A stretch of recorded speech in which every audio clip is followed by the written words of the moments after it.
Assalomu alaykum aziz do'stlar, sizlar bilan Muzaffar Alimov. Ko'pchilik so'rashyapti. Bahor yaqinlashib qoldi. Pavloniyalarni qachon kesamiz, qanday qilib kesamiz deyishyapti. Inshaalloh shu haqda 7 yillik tajribamizga asoslangan holatda sizlarga qanday qilib kesilish kerak, qachon kesilish kerak, erta kesib qo'yilsa qanday minus taraflari bor. Agar kech kesiladigan bo'lsa, qanday minus taraflari bor. Bular haqida ham gaplashamiz. Ana endi aziz do'stlar, pavloniyamiz o'sib chiqqan mana. Pavloniya qayerdan kesilishi kerak? Mana bu yer deb oladigan bo'lsak, mana bu ko'chatimiz. Ko'chatda imkon boricha yerga taqab kesiladi. Yerga tegizib kessangiz, kesayotgan arrez o'tmas bo'lishi mumkin. Shuning uchun yerdan 1 sm tepada arrez yerga tegmaydigan darajada kesib, mana tepasini umuman kesib olib tashaladi. Nima uchun? Aziz do'stlar, sizlar bilan Muzaffar Alimov. Ayrim savollar bo'lyapti. Masalan, pavloniya ekib yaxshi natijaga erisha olmayapmiz. Sizlarda internet tarmoqlarida ko'rdik. Natijalaringiz juda ham zo'r. Klientlaringiz ham natijalari juda zo'r. Rekordlar o'rnatyapsizlar ekan.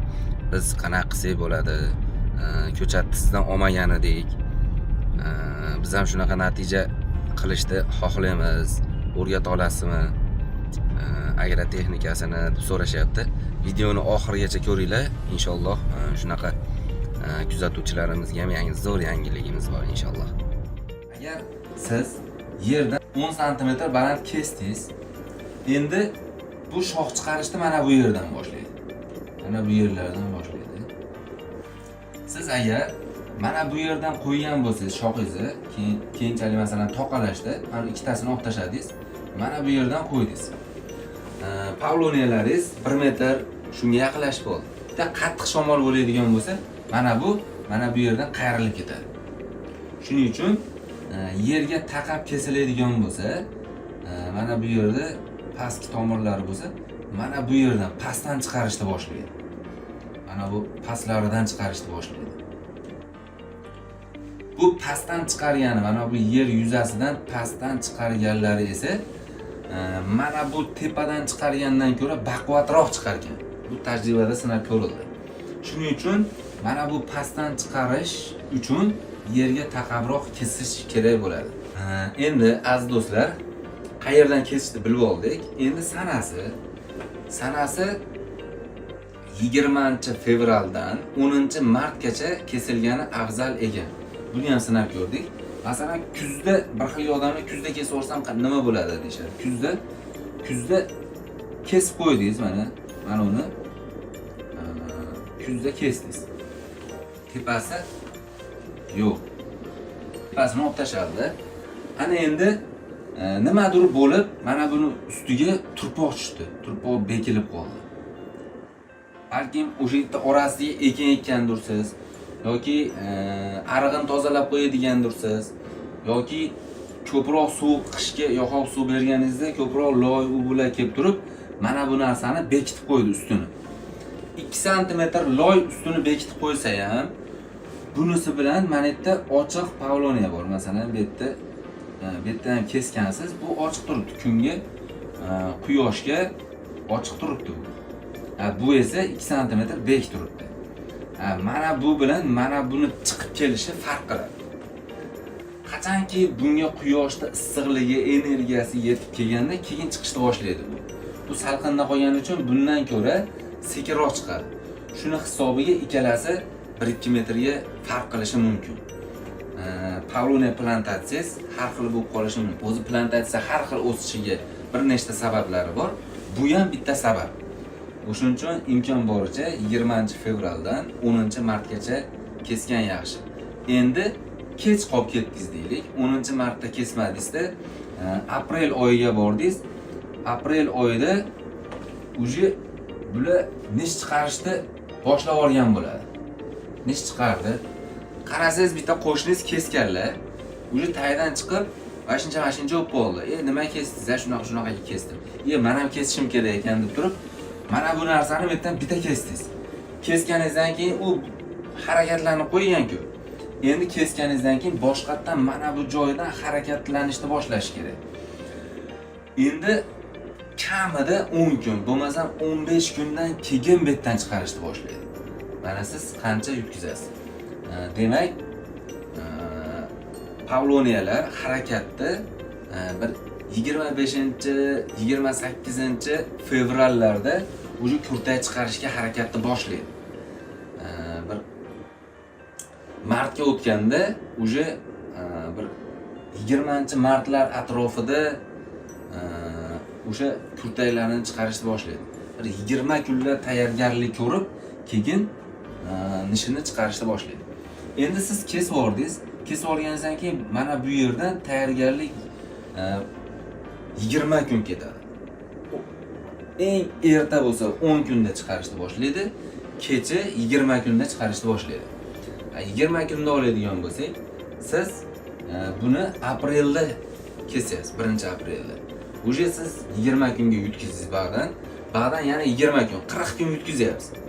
Yoz oylarida esa Pavloniya har kuni bir kunda 10 sm atrofida o'sadi. 8 sm deb olaylik. Endi 40 kunda ko'paytiring 8 ga. 3 metr u 20 sm. Kimlardadir Pavloniya 10 metr o'syapti. Kimlardadir 4 metr yoki 5 metr o'syapti. Bilasizmi sabab nimada? Kimdir erta kesib qo'yib xato qilyapti, kimdir kech kesib xato qilyapti. Shuning uchun o'z vaqtida kesilish kerak. 20-fevraldan 10-martgacha uje kesilgan bo'lish kerak. Pavloniya tagida. Qayerdan kesilishni o'rgatdim. Aziz do'stlar, bu yangiligimiz 2022-yilda 1 gektardan 10 gektargacha bo'lgan plantatsiyalar tashkil qilgan do'stlarimizga sizlar plantatsiyalaringizni chiroyli holatda o'rnashtirib oldilaringiz degan umiddamiz. Ana endi eng asosiy mehnat qilinadigan va nima desa bo'ladi, beparvo bo'lmaydigan vaqtiga keldilaringiz 2023-yili. Mana shu 1 yil zo'r parvarish qilib olsalaringiz, xudo xolasa undan ag'iga deyarli 90% ga ishingiz qolmaydi. O'zi Pavloniyalar o'sib boraveradi inshaalloh. Endi mana texnik kesishni ko'rdilaringiz.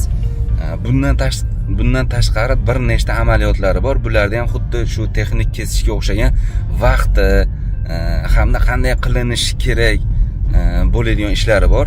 Bularda agar sizga o'sha ko'chat olgan firmangiz o'rgatmayotgan bo'lsa, bizdan olganlarga-ku o'sha ko'chatni ekilishdan to kesguncha bo'lgan muddatda inshaalloh hamma agrotexnikasini o'rgatib boramiz. Agar bizdan ko'chat olmasdan plantatsiya tashkil qilgan bo'lsangiz ham, mana shu videoni ko'rib turgan kuzatuvchilarimizni 10 talariga, birinchi bo'lib ro'yxatdan o'tgan 10 talariga mana shu amaliyotlarda 6 oy davomida bepul o'rgatib beramiz. Inshaalloh plantatsiya chiroyli bo'lishiga yordam beramiz. Buni masalan qanday suv qo'yilish kerak, yerga qanday ishlov berish kerak, qaysi mineral o'g'itlarda qanday qilib solinish kerak, qurtga qarshi qaysi dorilarni qaysi vaqtda sepilish kerak. Shunga o'xshagan bir nechta amaliyotlar bor. Bularda inshaalloh mana shu texnik kesishda o'rgatganimizdek o'rgatib beramiz inshaalloh. Murojaat qilinglar, sabablarini to'g'ri qilsak, inshaalloh natija Allohdan chiroyli natija bo'ladi degan umiddamiz. Mana shu nomerlarga agar TikTokda bo'lsangiz nomer yozish mumkin emas, profilga kirsangiz nomerimiz bor. Shu nomerlarga telefon qilib, ro'yxatga birinchilardan bo'lib yozilishingizni maslahat beraman, chunki agar ro'yxatimiz to'lib qolsa, undan ag'iga yordam bera olmay qolishimiz mumkin sizga. 6 oy davomida bepul agrotexnika, bepul maslahatdan foydalanishni xohlasangiz, albatta murojaat qiling. Sizga 7 yillik tajribamizda sinalgan agrotexnikalarni o'rgatib beramiz. Hammalaringizga omad, sog' bo'linglar, salomat bo'linglar. Agar sizlarga ma'lumot yoqqan bo'lsa, like bosishni ayamaysizlar. Agar mana shunaqa to'g'ri ma'lumotlarni inshaalloh birinchilardan bo'lib kuzataylik desangiz, kanalimizga obuna bo'lsangiz, mana shunaqa ma'lumotlar birinchilardan bo'lib sizga borishi mumkin bo'ladi inshaalloh. Ana endi Pavloniya ekkan qarindoshlaringiz, do'stlaringiz bo'lsa, bu videoda jo'natib qo'yasizlar degan umiddamiz. Agar video yoqqan bo'lsa, tagiga plus belgi yozib qo'ysalaringiz, rekomendatsiyaga chiqishga sabab bo'ladi va ko'pchilik ko'rishiga va ko'pchilikga foydali bo'lishiga inshaalloh sababchi bo'ladi. Hammalaringizga rahmat, sog' bo'linglar, salomat bo'linglar.